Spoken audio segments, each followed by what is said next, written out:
देखिए, हर साल की भांति इस साल भी हम लोग चक्रवर्ती सम्राट राष्ट्रवीर राजभर महाराजा सुहेलदेव राजभर जी का 1016वां जयंती मनाने का निर्णय पार्टी के राष्ट्रीय अध्यक्ष और समस्त पार्टी के पदाधिकारियों ने लेने का काम किया है।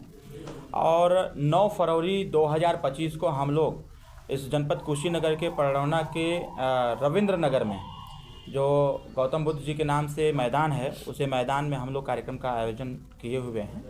और उसकी तैयारी में हमारे पार्टी के जो एमएलसी हैं श्री बिच्छेलाल राजभर जी, पूर्व विधायक रामानंद बौद्ध जी, पवन राजभर जी, हमारे माननीय जिला अध्यक्ष गुड्डू राजभर जी और हमारे रुद्रराजन राजभर प्रदेश अध्यक्ष, राष्ट्रीय महासचिव शक्ति सिंह जी और जितेंद्र सिंह जी के साथ साथ हमारे बलराम कनौजिया जी, हमारे जितेंद्र राजभर जी, सारे पदाधिकारी श्री पतराम राजभर जी और समस्त हमारे जनपद के छोटे बड़े पदाधिकारी लग करके इस कार्यक्रम को भव्यता प्रदान करने के लिए मेहनत कर रहे हैं। और उसी कार्यक्रम की तैयारी की समीक्षा में मैं आज कुशीनगर में आया हुआ हूं और आज कार्यकर्ताओं की समीक्षा लिया। समीक्षा में हमने जो पाया कि हमारी पूरा तैयारी उस कार्यक्रम को लेकर के हो चुका है। जिस प्रकार से कार्यक्रम तैयार किया गया है कि महाराजा सुहेलदेव राजभर जी का भव्य पूजन भी होगा, उनके नाम से मंत्र उच्चारण भी होगा, उनकी भव्य आरती भी होगी और हमारी आने वाली जो जनता होगी वह जनता अपने अपने स्थान से पुष्प वर्षा करके पूरे देश को संदेश देगा कि जो समाज अपना इतिहास नहीं जानता, अपने बड़े बुजुर्गों की कदर नहीं करता, वह समाज कभी तरक्की नहीं कर सकता। मंच से हम लोग अपने लोगों को यह संदेश देंगे कि जिसका इतिहास नहीं उसका विकास नहीं हो पाता है।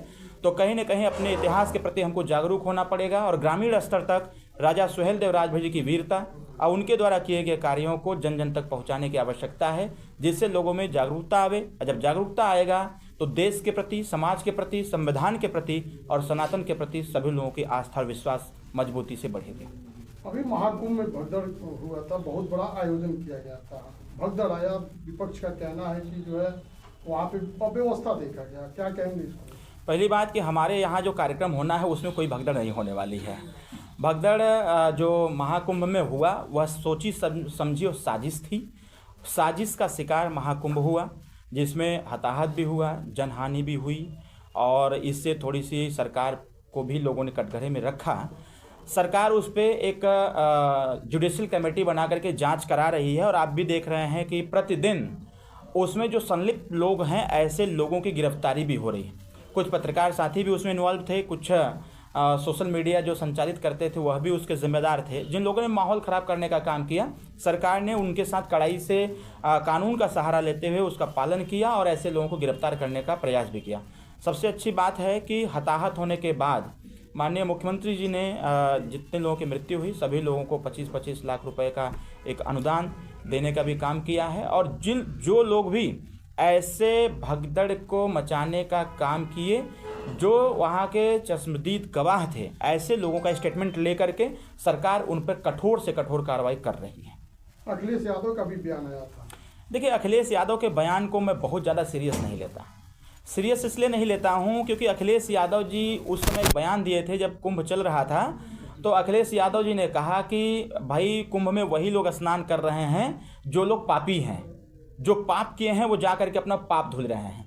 मैंने देखा कि 2 दिन बाद ही अखिलेश यादव जी ट्वीट करते हैं, ट्वीट करके यह लिखते हैं कि गंगा नदी में स्नान उन्होंने किया।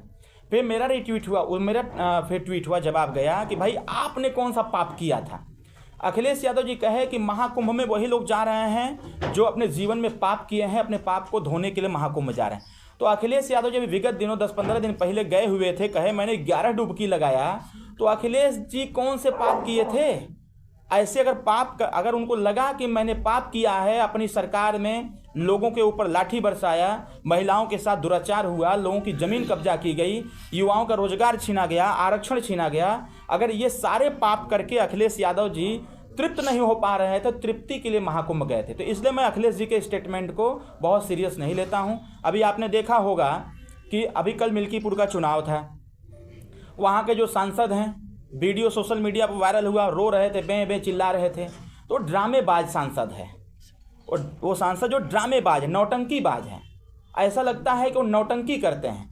अभी जब चुनाव चला, चुनाव जीते, वो जीतने के बाद जब पूरा देश चाह रहा था कि आप अयोध्या से जीते हुए हैं, तो अयोध्या की नगरी भगवान श्री राम की है, तो वहाँ का संबोधन ही जय श्री राम से चालू होता है। जब किसी पत्रकार साथी ने उनसे कहा कि क्या आप जय श्री राम बोल सकते हैं, तो क्या कतई नहीं बोल सकता। तो उन्होंने बोला जय संविधान बोल सकते हैं, तो चुप हो गए। न आप संविधान को मान रहे हो, न आप जय श्री राम को मान रहे हो। और जब कोई घटना घटित हो गई तो उस घटना में मीडिया के सामने और मंच पर आकर के पे चिल्ला रहे हो, ड्रामा कर रहे हो, कह रहे हो हे राम हे राम। और जब उस पर जांच कमेटी बैठाई गई, सांसद ने कहा कि इसकी गहनता से जांच हो। जब जांच कमेटी बैठाई गई, जांच में आया कि समाजवादी पार्टी के ही 3 लोगों ने उस बच्ची के साथ दुराचार किया, उसके साथ दुर्व्यवहार किया, दुराचार किया और मार करके नाले में फेंक दिया। जब आया तो सदन में, अभी सदन चल रहा है, दिल्ली से अंग्रेजी में भाषण देना चालू कर दी।